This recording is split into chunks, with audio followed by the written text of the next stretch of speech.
Hey there, Deviate fam. You guys, I'm excited to invite you to Thrive Small Groups tonight. I'm so thankful that you are here and are tuning in.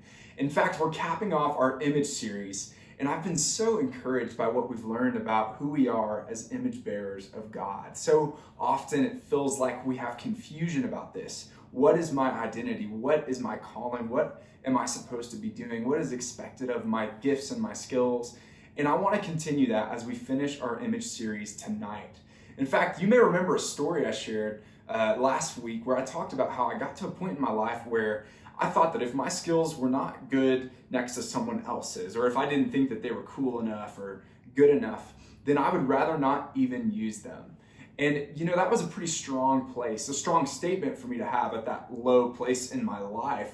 And I want to talk a little bit about how the Lord helped me overcome that mindset and helped reshape my identity and helped me find clarity in all of that. In fact, I had a mentor in my life at the time, at the school where I was attending, and one day they pulled me into their office and they asked me a pretty important question. And for me, this conversation I had with them ended up being one of the most important moments in my life. And they asked me why I wasn't using my skills. You see, I'd gotten to a place in my life where I wasn't using my skills because of the above reason I shared. And I got to a point where I was pretty stagnant and I wasn't even using them. And the mentor of mine actually shared one of Jesus's parables from the book of Matthew. And it's really stuck with me, this story, and helped me kind of configure what it was I needed to do with my talents and my abilities. You see, in this parable, it's located in Matthew chapter 25, verse 14. And it mentions a master who had several servants. And these servants were entrusted to his land. And it says that the master gave one servant 5 talents, which is kind of like a form of currency, but they call them talents for the sake of the parable. And so he gave one servant 5 talents, the other 2 talents, and the other servant he gave 1. So one had 5, one had 2, one had 1. And the story mentions that upon this master leaving for a while, the servant that had the most talents, the one with the 5, went out and invested and traded and came back with 5 more. It said that the second servant that was given 2 talents, he went out and he used them, he traded them and got 2 more. And then the last servant, he buried his talent, as the story suggests. And so I want to read here in verse 19, the master's returned after giving his talents, and I want to read what happens here. Verse 19, now after a long time, the master of those servants came and settled accounts with them.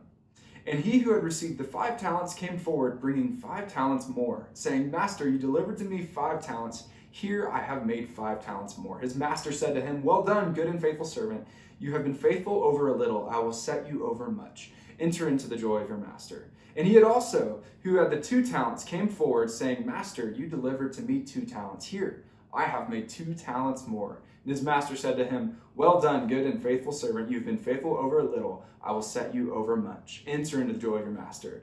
And he also, who had received the 1 talent, came forward, saying, Master, I knew you to be a hard man, reaping where you did not sow, and gathering where you scattered no seed. So I was afraid, and I went and I hid your talent in the ground.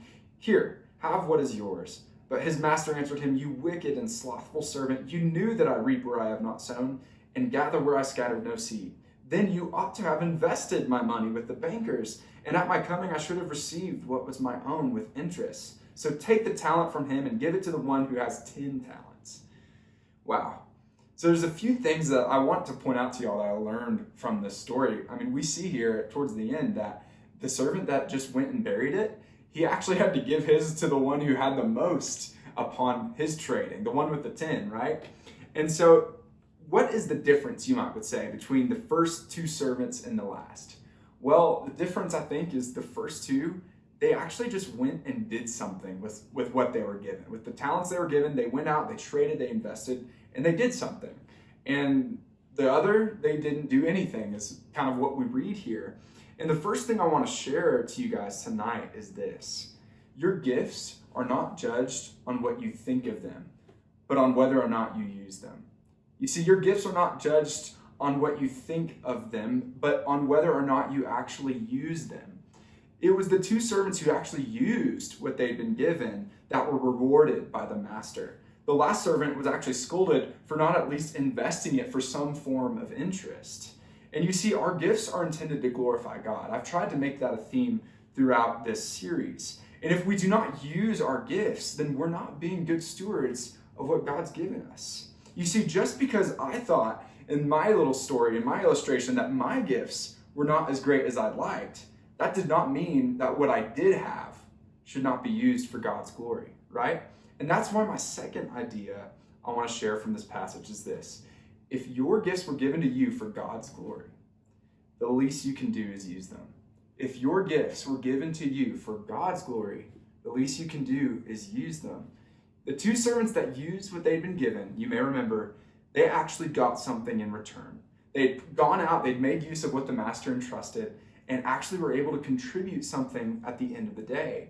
But they weren't rewarded on the quantity. I want you to hear me. They weren't rewarded on the quantity that they had, the quality, how cool it was that they'd been given. No, they were actually rewarded for just using it, for actually going out and making something of what they were given. And I want to encourage you today that all that is required of you is that you would use the gifts and the talents that God has given you. Just simply use them.